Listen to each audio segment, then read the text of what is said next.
Boys, we're almost halfway home. It's easier to see really who teams are right now, which one, in your eyes, has been the biggest surprise this season. We're talking good or bad here, Garion.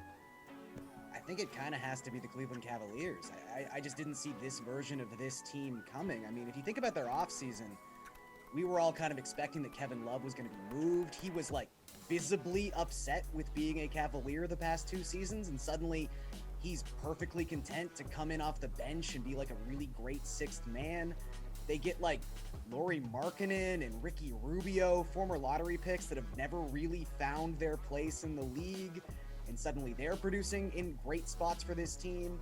They hit a really tough COVID run in the start of the season. They survived that. They lose Colin Sexton, and still they're hovering around the top of the Eastern Conference. And I guess this boils down to like, who has been your most surprising player? And while we should never be surprised that someone taken that high in the draft is that good, Evan Mobley is a stud, man. It is so crazy how good he is and how impactful he is defensively. I think rule of thumb when it comes to the NBA, we always figure as good as a defensive prospect as someone is, he's not going to have a real defensive impact in the NBA till maybe his 2nd or his 3rd season.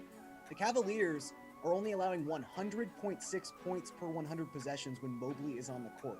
They are basically the best defensive team in the league when Mobley is on the floor.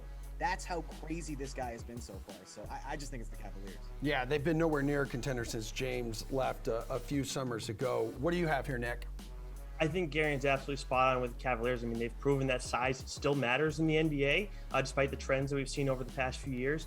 But the other teams that I can't help but notice too, I mean, the Bulls, obviously, as much as I like DeMar DeRozan and I like Zach LaVine and Lonzo Ball is, you know, a good player and everything, I did not expect them to do what they've been doing this season. So I can't help but look to them as one of the surprise teams too. But next to the Cavaliers, I would say number 2 has to be the Memphis Grizzlies. You know, you start off the season slow, you lose Ja Morant, and then somehow they're 4th in the Western Conference standings.